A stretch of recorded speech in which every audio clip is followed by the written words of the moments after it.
Tapos na ako maglaba, tapos maglinis ng motor. Bago magising si Lalab, pagluto natin ng bihon.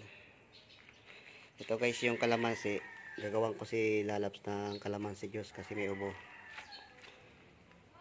Gisa-gisa muna tayo guys. Ayan. Gaya ng dati, nilagyan ko ng patis yung karne ng baboy habang piniprito. Yan guys, nilagay ko na yung gulay. Nilutuin na lang para toppings na lang mamaya.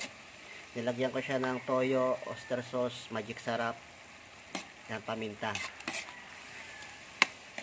Tapos konting patis. Yummy, yummy. Yan guys, nilagay ko na yung bihon. Yes, palambutin pa natin ngayon guys.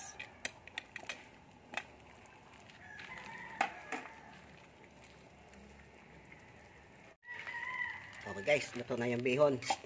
Sarap. Kulay pa lang, ulam na. Sarap. Kain. Sarap. Yummy, yummy, yummy. Tara guys, kain tayo. Sarap.